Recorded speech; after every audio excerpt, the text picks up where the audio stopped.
Alors c'est un grand jour pour moi parce que faire de l'ordre dans les événements historiques et les expliquer avec la Torah Kedosha, à la lumière de la Torah, c'est quelque chose de très apprécié. J'apprécie beaucoup cette chose-là. Et là, Baruch Hashem, aujourd'hui, je peux dire que je suis arrivé à une compréhension claire et profonde concernant l'histoire du Ham Israël, les deux grandes dates dans l'histoire du Ham Israël. Et je voudrais vous faire part grâce au Nefesh HaChaim et surtout au livre Yirat Chaim, qui est un pérouche sur le Nefesh HaChaim. Je voudrais partager avec vous, et je pense que c'est un grand chizouk, un enseignement de la Gemara dans Masechet Yoma. La Gemara dans Masechet Yoma, Daftet Amudbet, elle dit, Gemara connue, à cause de quoi le premier Beth HaMikdash a été détruit. Mikdash Rishon Mipnei Macharav. On connaît tous cette Gemara. Pour quelle raison le premier Beth HaMikdash a été détruit? C'est déjà extraordinaire que la Torah nous dévoile quelle est la raison de la destruction du premier Beth HaMikdash. C'est magnifique. On sait pourquoi le premier Beth HaMikdash a été détruit. Le Beth HaMikdash, c'est la présence divine sur terre de manière dévoilée. Donc on diminue énormément la Prira Chofshit. Il y a beaucoup moins de libre arbitre quand on voit Hachem. C'est pas encore le Olam Haba. Ça reste Olam Hazé, mais quand on va à Yerushalayim et qu'on voit la présence d'Hachem, c'est mashpia, ça influence sur toute la terre d'Israël, ça influence sur tout le monde. Le Beth HaMikdash, c'est quelque chose de terrible, de grand. Donc depuis le Chorban Beth HaMikdash, il n'y a plus cette présence divine, donc le libre arbitre c'est réajusté, c'est beaucoup plus difficile de choisir entre le bien et le mal, Ham Israël souffre, etc. La Gemara nous dévoile quelle est la raison du Chorban du premier Beth HaMikdash. Yitzhak, tu connais la raison? Je ne sais pas si c'est Sinatrinam, Lashon Hara, les deux, ou ça, c'est aucun le des deuxième deux. temple. Magnifique. Alors, on y arrive. Ça, c'est le deuxième temple. C'est un Ouais, fait mode. Avodazara, l'idolâtrie, Gilou Yarayot, tout ce qui concerne la débauche, et Shfichut Damim, c'est les crimes. Ah, c'est Trois verot Ramot, exactement. C'est la raison du Chorban du premier Beth HaMikdash. Il faut savoir que ces trois verot, elles sont graves en tant que telles, mais même tout ce qui est autour de ces trois verot. Je donne un exemple. Dans le crime, c'est pas seulement tuer quelqu'un, c'est faire honte à quelqu'un aussi. C'est ce qu'on appelle Abizrayu de Gilou Yarayot, les dérivés du crime. Okay? Donc c'est pas que ces trois fautes-là, c'est tout ce qui tourne autour de ces trois fautes. En tout cas, c'est ça la raison du Chorban Beit HaMikdash Rishon. La Gemara continue, et elle dit le deuxième Beit HaMikdash. Quelle est la raison? Aval, je lis la Gemara. Mikdash Sheni Shayu Oskin Batorah. Très important ce rajout. Le deuxième Beit HaMikdash, alors qu'ils étudiaient la Torah, Uba mitzvot, et ils accomplissaient les mitzvot, Vegmilut Chassadim, et ils étaient Oskin, pas seulement Torah mitzvot, Gmilut Chassadim, ça veut dire ils faisaient des bonnes actions entre eux. Alors, Mipnei Macharav, pourquoi il a été détruit le Beit HaMikdash? Hacheni. Et la Gemara répond ce qu'il a dit, Trak, Mipene Shaitabo Sinatrina. Parce qu'il y avait de la haine gratuite. Bon, il faut définir ce que c'est la haine gratuite. Une fois, j'ai entendu au nom du Rav Abergel, et c'est magnifique. C'est quoi la haine? C'est pas la haine gratuite. Je le déteste parce qu'il m'a rien fait. Celui-là, il faut aller voir un psychiatre. Si t'as rien fait et tu le détestes, il y a des cachets pour ça. Non, la haine gratuite, c'est quoi? Il t'a fait quelque chose. Alors, pourquoi tu appelles ça la haine gratuite? Parce que t'exagères. Il ne faut pas le détester autant. Tu peux aller lui parler, régler l'affaire et c'est terminé. Et même si tu ne veux pas lui parler, tu lui en veux un petit peu, mais pourquoi autant le haïr? Donc la définition de la haine gratuite, c'est quoi? C'est au-dessus, c'est une haine qui, en apparence, elle aurait dû être justifiée, mais tu agrandis ta haine par rapport à ce qu'il t'a fait, et aussi tu ne vas pas lui parler pour essayer d'arranger l'histoire. Tu vis avec cette haine. Sinatrinam, c'est ça. Maintenant, donc qu'est-ce qu'il y a marqué dans la Gemara en résumé? C'est pas shoot. C'est quelque chose de terrible. Mikdash Sheni, il n'y avait pas ces trois avérotes. Pas seulement il n'y avait pas ces trois avérotes, il y avait Ayoskim Batorah, ou Bemitzvot, ou Begvilut Chassadim. Et malgré tout, il a été détruit. Pourquoi? À cause de la Sinat Rinam. À cause de la haine gratuite. Et la Gemara de conclure, L'Elametra, pour t'enseigner, Sheshkula Sinat Rinam, Keneged Shalosh Averot. Qu'elle équivaut, la haine gratuite, comme les trois fautes graves. Avodazara, Gilo Yarayot et Shfichut Damim. Alors, Rabotai, quand on lit cette Gemara, c'est vraiment, pour nous, un chidouche, Hatsu, c'est un grand ridouche, mais c'est aussi une grande claque, une grande gifle, parce que Sinat Rinam, c'est quelque chose qui est malheureusement fréquent. Alors, Baruch Hashem, on essaie de travailler, on essaie de faire attention, mais quand même, il faut se renforcer. L'étude du livre Refetz Chaim de Yichot HaShonara et Rechilut, c'est quelque chose qui aide beaucoup pour pas, Chas v'Shalom, laisser la Sinat Rinam grandir en nous. Alors, mais la question, elle n'est pas là. Voilà. Ça fait des années, Rabotai. C'est pour ça que je vous dis que c'était un grand jour aujourd'hui, parce que je pense avoir fait de l'ordre dans tout ce qui se passe. Ça fait des années que j'ai une question. Et j'en ai déjà parlé de cette question. Non, je voulais juste savoir si on peut dire que la Sinat Rinam, c'est un problème d'Ashkafa, et non pas d'Alacha pur et dur. C'est-à-dire... Je dirais, c'est un problème Sinat Rinam, donc c'est un problème plus grave, tu veux dire? Pas forcément plus grave, mais c'est-à-dire qu'ils ont voulu respecter toutes les mitzvot, peut-être au sens halachique, et peut-être que, bon, il y a la Sinat Rinam est passée à travers ça, peut-être parce que, voilà, c'est pas forcément une mitzvah en tant que telle, je sais pas, hein, j'essaie de comprendre. Bon, écoute, ta question, elle est très très importante. Je vais dire en deux mots qu'une Torah qui est basée sur la Sinat Rinam, c'est pas Retzon Hashem. Ça veut dire, comme je dis toujours, Derech Eretz Kadma la Torah. Donc, s'il y a de la Sinat Rinam, c'est une preuve qu'il n'y a pas de Derech Eretz. Derech Eretz, on va dire, c'est la normale, c'est le Yesod, c'est la base. Quand il y a de la Sinat Rinam, il n'y a pas de base. Donc toute la Torah, elle vaut rien. Torah et Midot, ça vaut rien. Okay? Donc on va voir. Ce que je vais dire maintenant, je pense que ça va te satisfaire, Bezrat Hashem. Oui, Ici. Quand quelqu'un nous fait du mal, Oui. lui il a transgressé la Torah, on lui fait du mal. Il a transgressé la Torah. Donc c'est normal qu'on ait un peu de sida. Oui, j'ai dit. On a vu un juif transgresser la Torah. C'est pour ça que j'ai dit. Tout à fait. Mais non, mais même, oui. Après c'est un peu... Mais quand tu vois un juif qui est Mechalel Shabbat et que ça ne te concerne pas, t'es pas... Mais quand il vient et te dit, espèce de... Ou il te vole quelque chose, alors là, ça te... Bon, mais c'est pas grave. Ce que j'ai dit tout à l'heure, c'est normal qu'on se sente blessé et touché quand un juif nous fait du mal. Mais alors, à ce moment-là, il faut aller lui parler, il faut essayer de régler l'histoire, et surtout de ne pas exagérer dans la haine qu'on a pour lui. C'est ça la Sinat Rinam, de ne pas exagérer trop. On peut parler de ça avec Hashem, mais ce n'est pas le but du cours d'aujourd'hui. Je veux juste que vous entendiez ici, Davarishon, que la Gemara a dit dans Yoma, Sinat Rinam, c'est grave comme... On va voir que c'est pas grave comme Gilou Yareot, Avodazara, Shurdem, c'est bien plus grave. Et je vais dire pourquoi.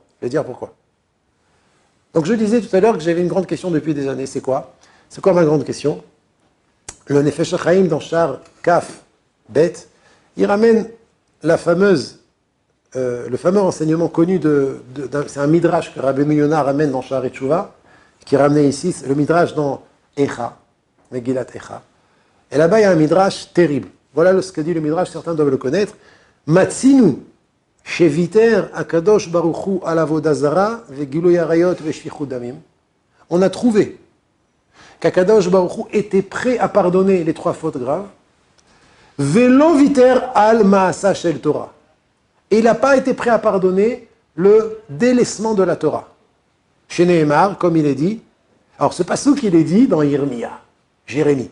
Yirmiya, c'est quel Beth Amikdash? Justement, c'est Jérémie de la destruction du second temple. Ah, Jérémie. Yirmiya, c'est le second temple. Premier. Il a vu le... Oui, mais quand Jérémie, je crois, c'est toi qui as raison, hein. Moi, si mes souvenirs sont bons, Yirmiya, c'est les lamentations du premier temple, la destruction du premier Beth Amikdash. On vérifiera, d'accord? Moi, je me rappelle que c'est le premier temple. Non, on vérifiera. Si tu le dis, je me méfie de ce que tu dis. Qu'est-ce que c'était avant Ezra? Yirmiya, bien avant, Ezra, c'est le deuxième temple. Donc, Jérémie, je crois que c'est le premier temple. D'accord? Regardez ce qu'il y a marqué dans la Gemara, elle dit donc, je répète, le Midrash dit, Akadosh Baruch Hu était prêt à pardonner les 3 fautes, mais il n'a pas été prêt à pardonner le délaissement de la Torah. Chez Nehemar, comme il est dit, Alma Avda Haaretz, pourquoi le temple a été détruit, le temple et la terre, on est parti en galoute. Et le Midrash, il dit, écoutez bien, Al avodazara vegilu yarayot veshvichut damim en ktiv kan. Sur les 3 fautes graves, c'est pas marqué. La suite du pasuk, alozvam et torati. Vayomer Hashem alozvam et torati. Hashem a dit parce qu'ils ont délaissé ma Torah. Alors la question que j'ai toujours eue depuis des années, on parle du premier Beth Amikdash, je crois que j'ai déjà parlé de ça à la Yeshiva, mais c'est une question que tout le monde doit se poser. C'est quoi la question? C'est quoi le délaissement de la Torah? Premièrement, c'est quoi le délaissement de la Torah? Mais selon ce que j'ai dit depuis le début du jour, il y a une kushia Hatsuma qu'on doit poser. C'est une contradiction. Le Midrash contredit ce qu'a dit la Gemara. La Gemara, elle dit que le premier Beth Amikdash a été détruit à cause des 3 fautes graves. Et le Midrash, dans Echa c'est Jérémie qui l'a écrit, ça j'en suis sûr, il y a marqué Alma Avda Haaretz, pourquoi le Beth Amikdash et la terre a été détruite? Parce qu'ils ont abandonné ma Torah. Parce que c'est la même chose. Enfin, là, Avant d'écouter ta réponse, je vais entendre la question. Donc, quelle est la raison de la destruction du Beth Amikdash, du premier Beth Amikdash? Et là, le Midrash dit clairement Viter akadosh baruch hu ala avodah zara gilu haraot shichud damim velo viter ala von bitul Torah. Il aurait pardonné ces trois fautes. Il aurait pardonné ces trois fautes dans le premier Beth Amikdash, mais il n'a pas pardonné. Il n'a pas pardonné le bitul Torah, le fait qu'ils ont abandonné l'étude de la Torah. Alors la question que je pose, c'est comment on arrange ces deux choses-là? Alors Rabotai, je me rappelle, il y a 2 mois, c'était Tisha B'Av, 1 mois et demi, c'était aussi la Azkara de mon papa, et j'avais expliqué, j'avais étudié dans les Sfarim la réponse suivante, que ce n'est pas une contradiction. Les 3 fautes, vadaï que c'est ça qui a détruit le Beth Amikdash. Mais la question, elle est dans le Midrash, qu'est-ce qui a amené le Ham Israël à faire ces 3 fautes?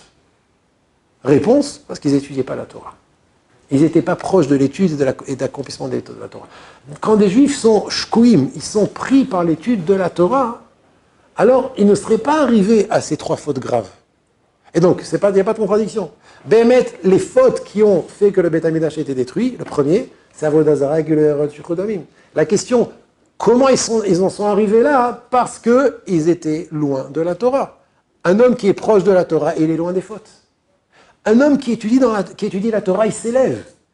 On en a parlé déjà dans les cours précédents.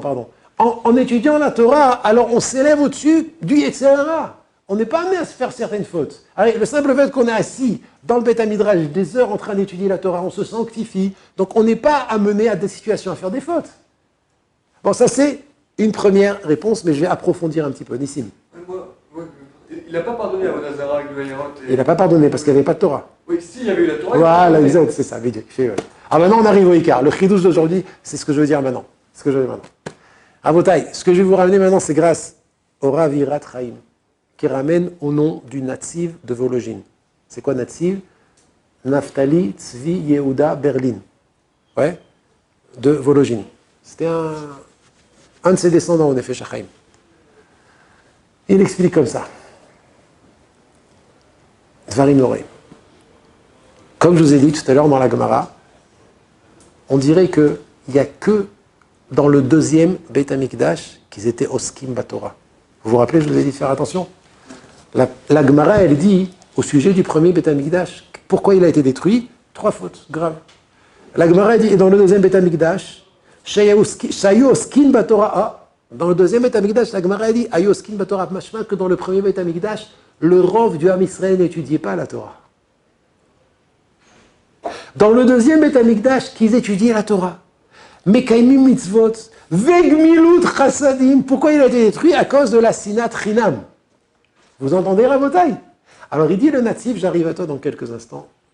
Il dit le Natziv, une des principales différences qu'il y avait entre premier Beit HaMikdash et deuxième Beit HaMikdash, c'est que dans le premier Beit HaMikdash, le rov du Ham Israël n'étudiait pas la Torah. Et comme Nissim l'a dit tout à l'heure, la raison pour laquelle le premier Beit HaMikdash a été détruit, c'est à cause de ces 3 fautes. S'ils avaient étudié la Torah aurait protégé le Ham Israël du Khorban et de la Galoute, bien qu'ils avaient ces 3 fautes. Il dit le Maharal pour quelle raison? Parce que celui qui est l'Omed Torah, finalement, il va faire tchouva. Grâce à la Torah, on arrive à faire tchouva. Le problème, c'est qu'au premier Beit HaMikdash, ils ont délaissé la Torah. Ça veut dire quoi, délaisser la Torah? Ils n'étudiaient pas. Donc, ils n'avaient rien qui pouvait les amener à faire tchouva. Donc, et comme il y avait ces 3 fautes qui sont Avodah Zara, Gilui Arayot, Shichud Damim, le Beit HaMikdash a été détruit. Il explique le Rav, mais pourquoi donc les Maskana, pourquoi le Beit HaMikdash a été détruit? Parce qu'il y avait ces 3 fautes et il n'y avait pas de Torah. Donc, il faut le tsirouf des deux. Il faut l'association des deux. Les 3 Averot et l'étude de qu'ils n'étudiaient pas la Torah. S'il n'y avait qu'une des 2 raisons, le Beit HaMikdash n'aurait pas été détruit. S'il y avait par exemple que Avodah Zara, Gilui Arayot, Shichud Damim, et il y avait l'étude de la Torah, le Beit HaMikdash n'aurait pas été détruit. Pourquoi? Il dit d'avoir Nora. Il dit parce que le Beit HaMikdash Rishon, il était Bisrout Shloshet Avot, Avraham, Yitzhak et Yaakov. Donc il faut Il faut ces 3 raisons pour détruire le premier Beth Amikdash qui était grâce aux 3 patriarches. Et pourquoi il fallait aussi, pour le détruire, le Bitul Torah? Parce que s'il n'y avait pas de Bitul Torah, alors comme j'ai dit tout à l'heure, les Juifs auraient fait tchouva. Amahor Sheba Marzira Lamutav. Ça c'est le premier Beth Amikdash. Le deuxième Beth Amikdash, pourquoi il a été détruit? À cause de Sinat Rinam. Et bien qu'il y avait de la Torah, le deuxième Beth Amikdash ne pouvait pas rester à cause de la Sinat Rinam. Pourquoi? Il dit le Natsil, parce que le deuxième Beth Amikdash, il a été construit Bisrout Knesset Israël. C'est quoi Knesset Israël? C'est l'union des Neshamot du clan Israël dans les mondes supérieurs. Il n'y a plus le Bisrout Avot. Le deuxième Beth Amikdash, il n'est pas construit Bisrout Avraham, Yitzhak et Yaakov comme le premier. Le deuxième Beth Amikdash, il est construit grâce à l'union de nos âmes dans les mondes supérieurs. Si c'est le Srout du Beth Amikdash, le mérite du deuxième Beth Amikdash, c'est l'union des Neshamot du clan Israël. Quand il y a de la Sinat Rinam, il peut y avoir la Torah, il peut y avoir des mitzvot, il peut y avoir Gmul Trasadim, mais la source et le mérite de l'existence du deuxième Beth Amikdash, ce n'est que par la Achdout. Sans Achdout, même la Torah, elle ne protège pas. Donc on voit que le plus important, pas au prix d'abandonner la Torah, bien évidemment, pas au prix d'abandonner la Torah, mais le plus important, ce qu'on a dit tout à l'heure, Prinat derech eretz kadma la Torah, Avat Rinam, c'est ce qui prime. Parce que sans Avat Rinam, s'il y a de la Sinat Rinam, même la Torah, Mitzvot et Gmilut Sradim ne protègent pas. C'est pour cette raison que le deuxième Beth Amikdash, bien qu'il y avait là-bas toutes les bonnes raisons qu'il existe, et qu'il soit construit et qu'il reste, mais quand il y a Sinat Rinam, le deuxième Beth Amikdash ne peut pas être construit. J'espère que j'ai été clair, mais en tout cas, j'écoute maintenant la question de Meir. Comment c'est possible qu'il y avait la présence de Dieu dévoilé au premier Beth Amikdash et pourtant il n'étudiait pas la Torah? Ça devrait être une évidence, la présence de Dieu, tu étudies la Torah. Je répète ta question. Comment ça se fait qu'à l'époque du premier Beth Amikdash, donc il y avait la présence d'Hachem et malgré tout il n'étudiait pas la Torah? Je réponds parce que le premier Beth Amikdash a été construit Bisrout à Avot par le mérite des patriarches, Avraham, Yitzhak et Yaakov. Donc c'est vrai que normalement, Mistama, j'imagine qu'il y a beaucoup de juifs qui se sont renforcés à l'époque du premier Beth Amikdash, mais il n'y avait pas le Rov. Le Nativ dit, le Rov du Ham Israël n'étudiait pas la Torah. Alors tu poses une bonne question. S'il y avait le Beth Amikdash, comment ils pourraient ne pas étudier la Torah? J'ai dit tout à l'heure qu'il y avait encore le libre arbitre. On est encore dans ce monde qui est, il y a le Yetzerara et l'homme il a le choix de faire ou de ne pas faire.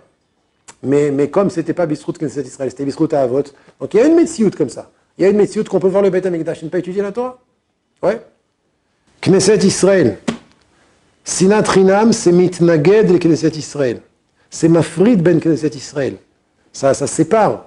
Donc c'est sûr que on apprend d'ici l'importance de Ahavat Rinam, tout faire pour essayer d'arriver à Ahavat Rinam et Rabotai. Ahavat Rinam, c'est pas seulement avec les gens qui sont loin. Très souvent, la plus grande épreuve dans Sinat Rinam, c'est avec les proches. Okay? Vous allez vous marier, Bezrat Hashem, avec vos épouses, il faut faire attention d'aimer gratuitement, avec les proches, parents, frères et sœurs, enfants, tout faire pour préserver la Ahavat Rinam, c'est un tikkun amidot extraordinaire. C'est une paire de manches. Va le savoir que c'est quelque chose de très très important, Kadosh Baruch Hu Somezakeo Tanu, qu'on puisse arriver à la Ahavat Rinam Besimcha et à l'étude de la Torah aussi, Bezrat Hashem.